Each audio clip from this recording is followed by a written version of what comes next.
Welcome to Hitman Boxing. Hit that like and subscribe button. So I think it was like Tuesday or Wednesday. Devin Alexander had his comeback fight. He'd been out of the ring for 2 years. Last fight was against Amir Khan, and he took a L. I know he was struggling with a lot of addiction problems. So apparently, you know, he's good now. And it showed in his performance, he looked really good. I mean, the opponent he was facing wasn't the best, but good tune-up fight for him coming off a 2-year layoff. And in attendance for his fight was none other than Keith, one-time Thurman. We're going to get into that moniker in just a second, though. But Keith Thurman was there. He conducted an interview with Fight Hype, I believe. Pretty good interview. In this interview, he shed a lot of light on why he is ducking Errol Spence. Now, let's get into that. You know, it seems like Keith Thurman's tired of being asked that question about Errol Spence, so he just went ahead and just told the truth for once in his life. He says he's not ready for Errol Spence. He also said that Errol Spence is not on his radar. You know, in 2018, this will be his comeback fight after having surgery on his elbow. Wink, wink. And he'll be fighting, someone in a tune-up fight. Apparently, he's eyeing Devin Alexander. He did say that Devin Alexander's on a come-up.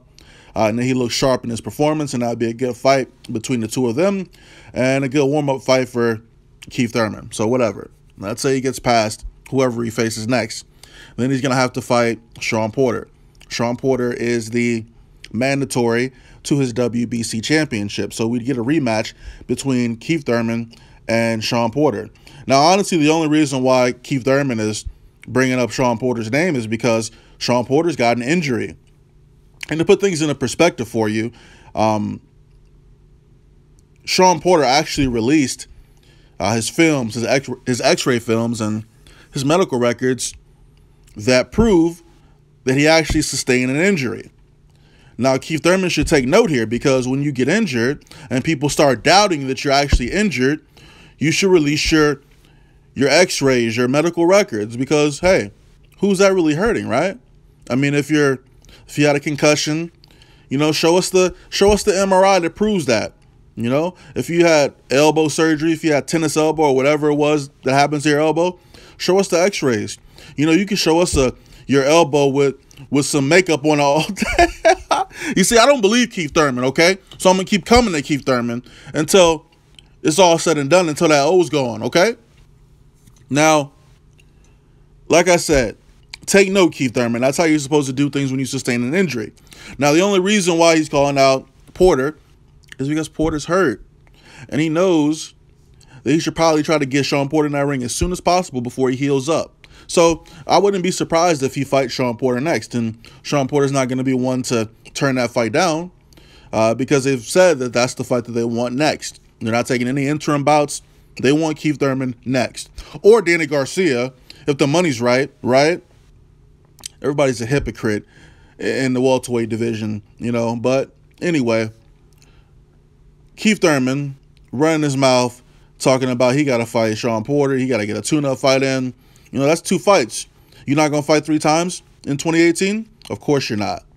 You're barely fighting 2 times, if that. He might not even fight twice in 2018. But he said Errol Spence is not on his radar for 2018. Pretty much the foreseeable future. It's crazy how one man can be terrified. It's sickening.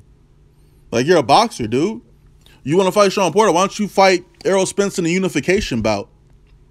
That takes precedence over a mandatory, doesn't it? Look, ever since Floyd Mayweather entertained the thought of having Keith Thurman fight Errol Spence on his undercard for one of his belts, Keith Thurman's been really quiet. He hasn't been the same guy.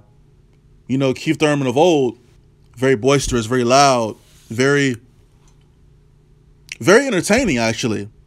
He used to be very entertaining. He used to get knockouts. He used to knock people out, man. Now he's not even knocking dudes down.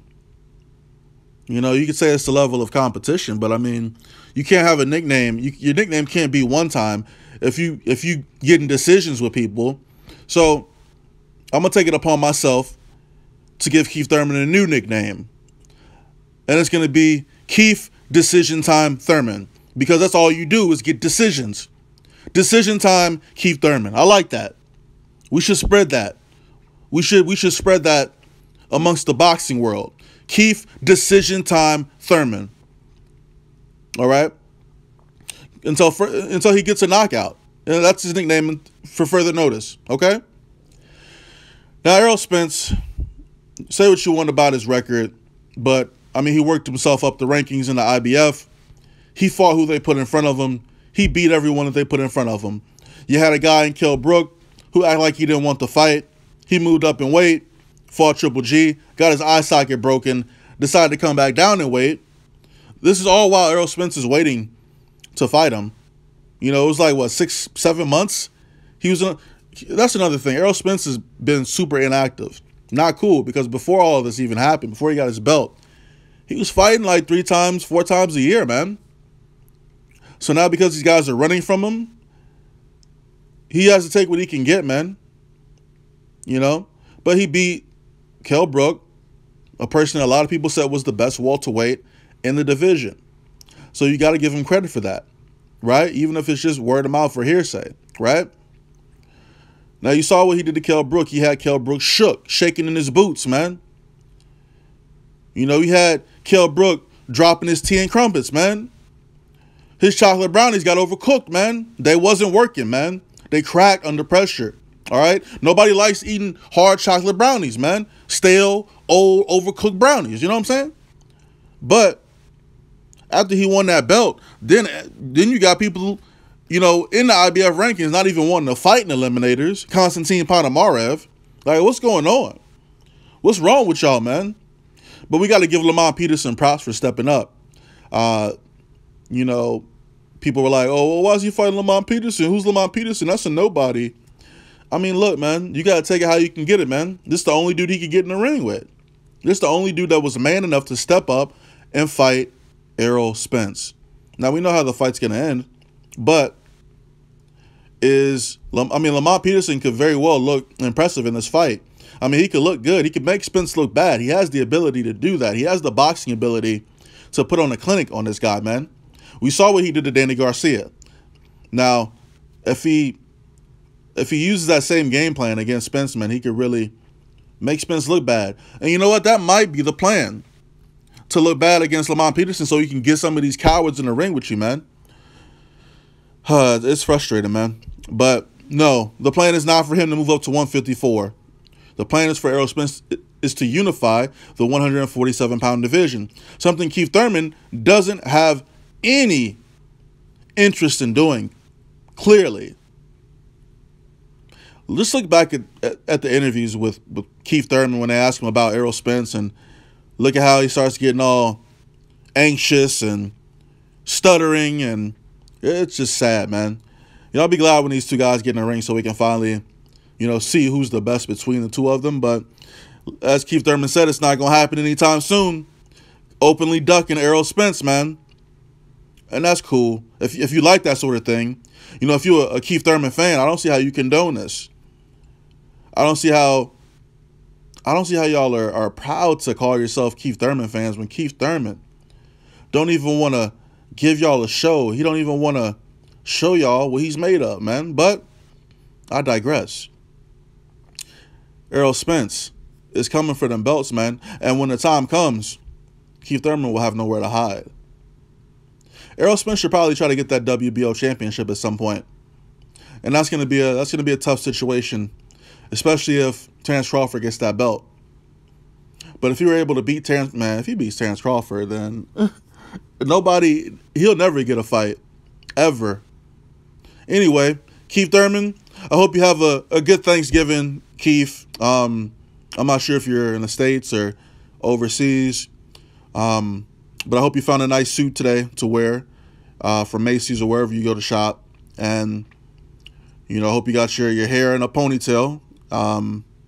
You know, I just hope it's looking gravy, man. You got that singular eyebrow, that one eyebrow. And I'm not going to keep making fun of this dude, but if you keep ducking, I'm going to get on you every day. Twice on the weekend is nothing. Hitman Boxing. Let me know what you think about Keith Thurman openly ducking Errol Spence. Go to the Fight Hype interview and watch it now. If you're a Keith Thurman fan, don't lie to yourself. You know this dude is shook, so stop covering for your mans. Hitman Boxing, I'm out.